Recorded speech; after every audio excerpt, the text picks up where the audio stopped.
guys, how are you? Are you fine? I'm sure you're fine because you are the strongest people on the world. خدای دې وکړي چې روغ او جوړ اوسئ او تېر لوستونه مو زده کړي اوسئ. Today once again I'm here to teach you a very brand new lesson of grade 10th, which is from the page 42 and the very first lesson of unit 4. Let's get to page 42, lesson 1, unit 4 and listening. Listening part day, it's part A.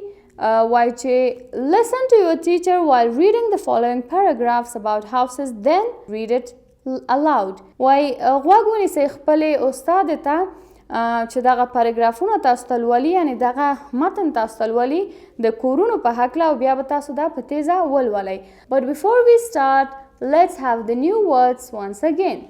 The word number 1 is cave. Cave غار یا سوری، هغه غټ غار چې به و چې پخوا به خلکو پکې ژوند کولو. Shelter سرپناه. Climate اقلیم یا اوبه او هوا. Light fire اور لګول. د اور لګولو ته بیا موږ لایټ اصطلاح استعمالو. Furniture د کور سامان، مثلا د میز، بید او چوکۍ او دغه ټول ته فرنیچر اصطلاح استعمالیږي. Probably یا probably په شک سره. Grass واښه. Leaves پاڼې. Leaf یې مفرد شکل دی او بیا leaves پاڼې. Decorate سنګارول. Material سامان. Steel فولاد. Ornament زیور. Okay, now let's read the paragraphs here. Houses. Houses means کورونه. راځئ چې دا ولولو او ترجمه یې کړو. Thousands of years ago, people lived in caves. په زرهاو کلونه مخکې خلکو ژوند کولو په غارونو کې یا هم دغه لوی سوري چې وي. They sheltered there from the weather. هغوی به هلته د هوا څخه ځان ساتلو، یعنی یوه سرپناه وه د هغوی لپاره یا یو کور و د هغوی لپاره د بیروني هوا څخه. In cold climates they could light fires. په یخ اقلیم یا یخ هوا کې هغوی به اور لګولو. In hot ones they could keep cool.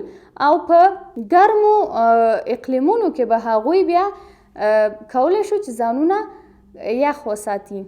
So their caves were natural places, not man-made. نو د هغوی دغه غار یا دغه کیفز چې وه دا طبیعي ساحې یا طبیعي ځایانو څخه جوړ شوي وو، د خلکو یا د سړي د لاس کار نه و.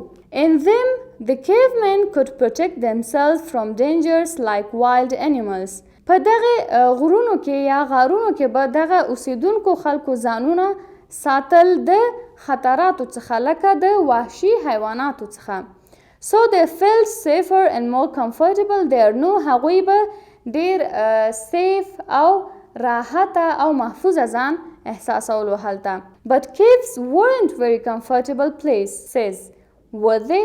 مګر دغه غارونه ډیر راحته ځایان نه وو، کنه یا هم آیا و داسې معنا ورکوي. No, they weren't. نه وه. Cavemen didn't have any furniture. د غارونو اوسیدونکو څه د کور سامان نه درلوده. They probably covered the floor with grass, leaves or animal skins.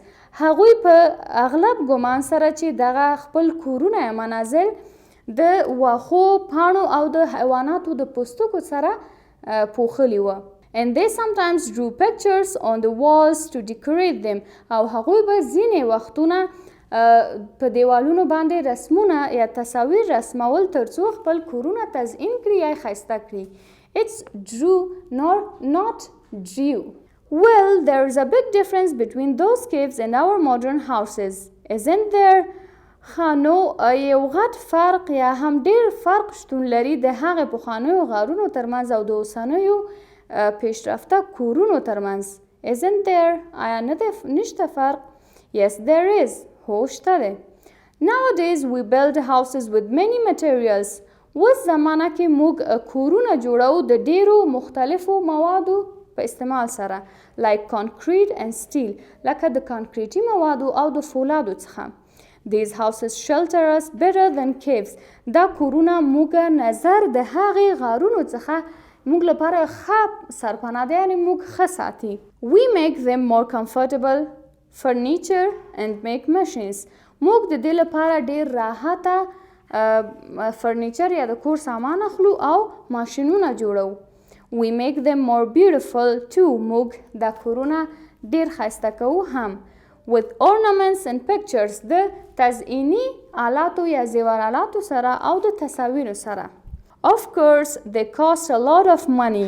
یقینا چې دا ډېر مصرف یا په دې باندې ډېرې پیسې مصرفیږي. But that is another subject. لیکن هغه یوه جدا موضوع ده. Okay, let's get to part B. راځئ چې اوس part B کې ولولو. دلته موږ ته 10 سوالونه راکړي وایي چې answer the following questions. لاندې سوالونه ځواب کړئ.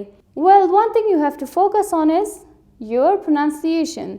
Right? تاسو باید په خپل تلفظ باندې ډېر کار وکړئ. ځینې تلفظونه دي چې موږ یې کوو ولې هغه عامه غلطي ده. هغې رقم یې اصلي تلفظ نه وي. موږ وایو چې question. ولې دا question نه دی؟ You have to say questions. Okay, let's come to question number 1. What are the differences between caves and modern houses? Why د پخوانیو کورونو او د اوسنیو کورونو ترمنځ څه فرق دی؟ Those houses were made of grass, leaves and animal skins, and these houses are made of materials like concrete and steel. هغه کورونه د واښو، پاڼو او د حیواناتو د پوستکو څخه جوړ شوي او اوسني کورونه د قوي موادو څخه لکه کانکریټ او سټیل یا فولادو څخه جوړ شوي. Number 2. What is the opposite of comfortable? Why the comfortable یا راحت لغت متضاد څه شی دی؟ We all know it's uncomfortable. د دې متضاد لغت uncomfortable دی یا ناراحته کوونکی. Number 3. How did people live thousands years ago? Why زرهاو کلونه مخکې خلکو څه ډول ژوند کولو؟ Well, thousands of years ago people lived in caves. د زرهاو کلونه مخکې خلکو په غارونو کې ژوند کولو. Number 4. What do you mean by ornaments? وایي ستاسو هدف د ornament څخه څه دی؟ ما تاسو ته ویلي ornament زیور یا هر هغه څه چې د تزئین ښایسته کولو لپاره استعمالیږي، چې هغې ته موږ زیورات وایو. طبعا که هغه د کور لپاره وي، که د شخص لپاره وي، چې په دې کې مثلا ځینې قندیلونه وي، دغه ډول مثالونه موږ ورکولی شو. یا ځینې تزئیني انټیک شیان اوسیږي، مثلا تصویرونه یې په کور کې دیوالونو کې بندیږي، نو دغه ته ornaments ویل کیږي. So now we say a thing which is used to make something look more attractive. ornament هغه شی ته ویل کیږي چې هغه د یو څه د لا راجذبولو یا جذابیت پیدا کولو لپاره استعمالیږي. Number 5. How do people cover the floors thousands years ago? وایي مخکې یا په زرهاو کلونه مخکې خلکو د خپل کورونه یا منازل څه رقم کور کول یا په څه شي سره یې پوښل؟ Well, they used to cover their houses with grass, leaves and animal skins. هغوی به کورونه د واښو، پاڼو او د حیواناتو د پوستکو سره پوښل. Question number 6. How do people build their house nowadays? Well, they build their houses with many materials and decorated with many things, but the things or the materials they use is like concrete and steel and all such stuff. نو اوس نن سبا خلک د کانکریټي او فولادي مواد څخه ډېر په خپلو کورونو کې استفاده کوي. Question number 7. Why did people live in caves? وایي خلکو به ولې په caves یا هم غارونو کې ژوند کولو؟ They lived in caves in order to shelter from the weather and from wild animals. هغوی په caves کې اوسېدل ترڅو هغوی لپاره د هوا او د حیواناتو، وحشي حیواناتو په مقابل کې دا یو سرپناه اوسیږي. Number 8. How did they decorate their caves and how we decorate our houses? هغوی خپل هغه زاړه پخواني کورونه څه ډول تزئینول او موږ یې څه ډول ښایسته کوو یا هم تزئینوو؟ No, we say they used to decorate their caves with drawing pictures. هغوی به د تصاویرو په رسمولو سره خپل کورونه تزئینه کول. But we decorate our houses with furnitures, machines and ornaments.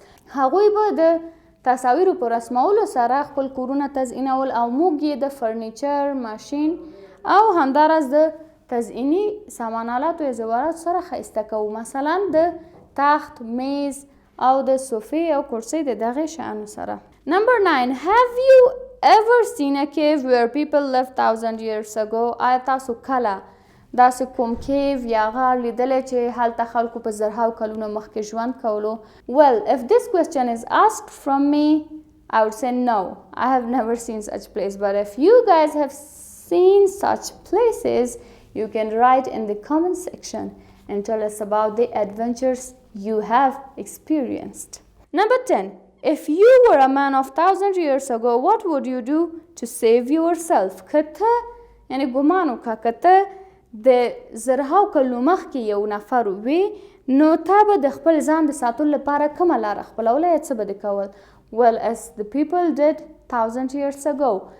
څه رقم چې پخوا خلکو کولو. I would also live in the caves and shelter myself from the weather there and protect myself from animals there. So, dear students, today's lesson was about houses in the years very past and about the years now. It was about the differences. It was about, new words. I hope you learn these words, make sentences for them, and practice the questions part. And if you have any question, you can ask me in the comment section, and let's get ready for the new lesson. I hope you be fine always and have a good day today as well. Allah Hafiz.